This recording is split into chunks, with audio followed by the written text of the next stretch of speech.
फिलहाल रुझानों में जादुई आंकड़ा हासिल कर चुकी है। मतलब अभी के हिसाब से अगर रुझान यही रहते हैं तो हरियाणा की सत्ता में बीजेपी की हैट्रिक तय। बीजेपी 46, कांग्रेस 38। कहां तो कांग्रेस 65 पर पहुंच गई थी, लेकिन घटते घटते घटते 38 पर आ गई है। और बीजेपी जिसकी सुई 19 से आगे नहीं बढ़ पा रही थी, जादुई आंकड़ा 46 का टच कर लिया। आनंद जी, कहीं ऐसा तो नहीं कि हरियाणा में अब की बार 400 पार हो गया? हरियाणा में अब की बार 400 पर। देखिए, इस पे मैं ये जरूर कहना चाहूंगा कि ये चुनाव भाजपा कैसे हार मान के चल रही थी, इस बात को थोड़ा सा समझने की जरूरत है। भाजपा कभी भी किसी भी चुनाव को हल्के में नहीं लेती। बहुत छोटा सा प्रदेश है, लेकिन ये पहली बार है। लोकसभा चुनाव में भी क्या नारा दिया था, हर चुनाव में वो बहुत बढ़ चढ़ के नारा देती है। क्या हरियाणा में भाजपा ने ऐसा कोई नारा दिया? क्या मोदी जी ने रैली की संख्या बढ़ाई, घटा दी? ये पहला चुनाव था जिसमें कोई नारा नहीं दिया गया। मैं ये कहना चाह रहा हूं, बीजेपी पहले से हार मान के चल रही थी। ये नहीं था कि बीजेपी को हार दिखानी थी। अलग ही एंगल लेकर आ गए। बीजेपी हार मानकर चल रही थी, मतलब जनता ने जिता दिया। ये मुकेश केजरीवाल जी का ये आउट ऑफ बॉक्स आइडिया है। मुझे लगता है कि हाँ जी, जल्दी से नेरा जी। इलेक्शन कमीशन की बहुत चर्चा हो रही है और उसमें आप देखेंगे तो कालका और पंचकुला से दोनों में बीजेपी का कैंडिडेट कृष्णलाल पवार है और अम्बाड़ा कैंट से जेबी तलाल उन्होंने बीजेपी का कैंडिडेट घोषित कर रखा है। क्या कह रहे हैं, दोबारा बताइए सर। आंकड़ों की अगर इलेक्शन कमीशन की ऑथेंटिसिटी पे जाएं तो उस पे जो नाम है कालका और पंचकुला से दोनों पे बीजेपी कैंडिडेट का नाम कृष्णलाल पवार है। कृष्णलाल पवार, कालका और पंचकुला। कालका तो शक्ति रानी शर्मा का सीट है और पंचकुला ज्ञानचंद गुप्ता है और कृष्णलाल पवार जो है वो तो वहां से कहां से लड़ रहे हैं, राज्यसभा सांसद। और अंबाला कैंट से जेपी दलाल बीजेपी के उम्मीदवार दिखा रखे हैं।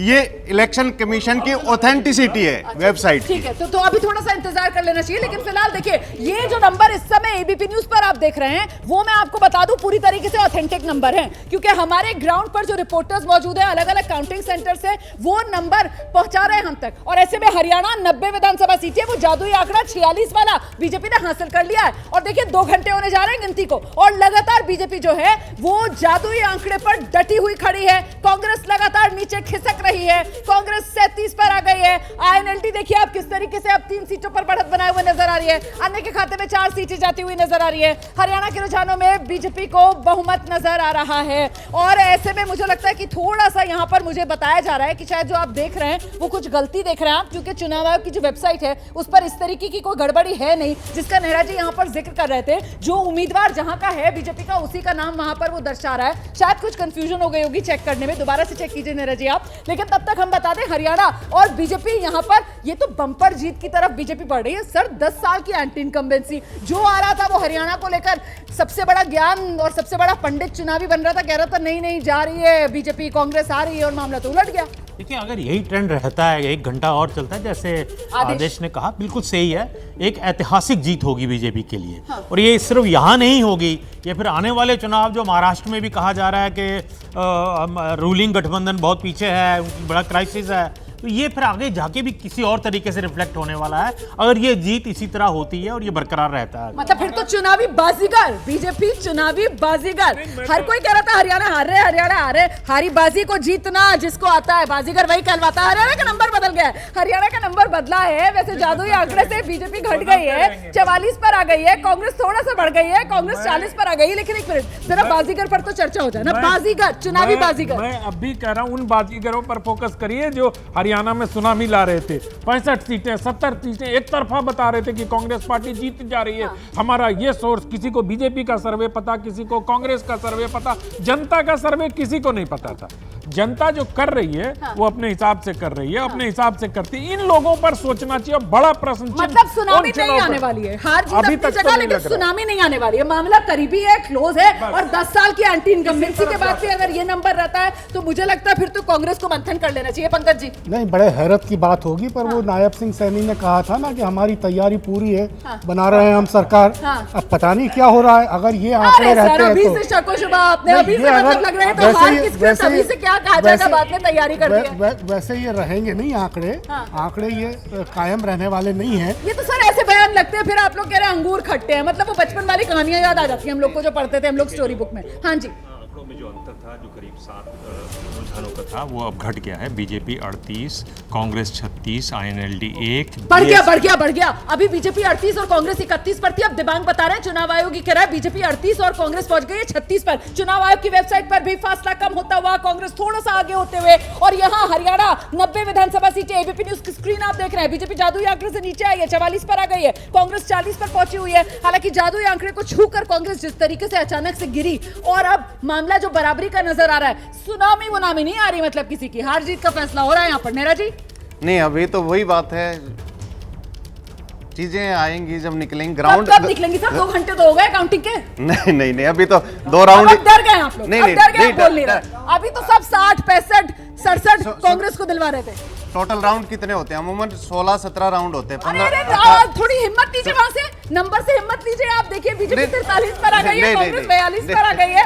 तस्वीर बदल रही है। आर्या साहब ताली बजा रहे हैं। बीजेपी 43, कांग्रेस 42। मामला और करीबी। आर्या साहब अभी तक दिख रहा है कि मामला करीबी है, लेकिन एक चीज और देखिए कि जब कांग्रेस के रुझान कहीं और थे, भाजपा नीचे थी, तब शेयर मार्केट नीचे थी और शेयर मार्केट ऊपर आ गई है भाजपा के साथ साथ। शेयर मार्केट पर भी इसका असर पड़ रहा है, इस उतार चढ़ाव का। आदेश को जोड़ना चाहते हैं, प्रवीण आ रही हो आपके पास। आदेश जी 43-42 यानी हरियाणा के लोगों ने सिर्फ नेशनल पार्टीज को चूज किया। ये एक मेजर सेटबैक है रीजनल पार्टीज के लिए।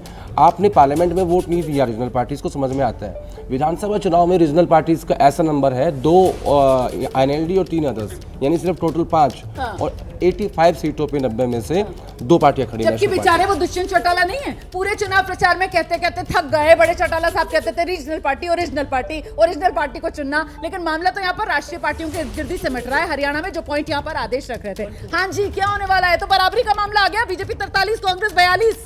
देखिए प्रचंड बहुमत, सुनामी तो शायद ना आ पाए, लेकिन सरकार कांग्रेस की बनेगी, अभी मेरा ही मानना है। क्योंकि जो सीटें बीजेपी आगे है वो बहुत सारी ऐसी सीटें हैं जहां पर कांग्रेस की जीत निश्चित है तकरीबन। ठीक है, आप ये कह रहे हैं कि बहुत सी ऐसी सीटें हैं जिस पर बीजेपी फिलहाल आगे है, अभी 18 में से 18 राउंड 19 राउंड। जरा सुनते हैं दिबांग के पास क्या इंफॉर्मेशन है। दिबांग संवाददाता हैं अंबाला कैंट में जो लगातार भेज रहे हैं मुझे खबर, वो बता रहे हैं कि किस तरह से अनिल विज पहले दोनों राउंड में पीछे हैं करीब 1100 वोटों से, और चित्रा सरवारा हैं जो इंडिपेंडेंट वो फिलहाल आगे चल रही है। फिर कुशेत्रा सरवारा अंबाला कैंट से आगे चल रही हैं, अनिल विज फिलहाल पीछे चल रहे हैं। दिबांग के पास ये ग्राउंड से बड़ी रिपोर्ट आ रही है। फिलहाल हिसार से निर्दलीय सावित्री जिंदल जो हैं उन्होंने बढ़त बना ली है। सावित्री जिंदल जो है वो लगातार हिसार सीट से अपनी पकड़ बनाए हुए हैं निर्दलीय उम्मीदवार के तौर पर। और इस बीच जरा एक बार जम्मू कश्मीर पर भी तो नजर डालिए ना, जम्मू कश्मीर में क्या हो रहा है। जम्मू कश्मीर में तस्वीर कमोबेश साफ होती हुई 2 घंटे काउंटिंग के हो गए हैं और जम्मू कश्मीर में 49 पर इस समय इंडिया गठबंधन पहुंचा हुआ नजर आ रहा है और वही बीजेपी के खाते में 23 सीटें जाती हुई नजर आ रही हैं। जम्मू कश्मीर की ओवरऑल पिक्चर अभी इंडिया गठबंधन के पक्ष में नजर आ रही है। इंडिया गठबंधन 49 और बीजेपी 23, 46 का बहुमत वाला जादुई आंकड़ा जम्मू कश्मीर, जिसके पार इस समय इंडिया गठबंधन खड़ा हुआ है।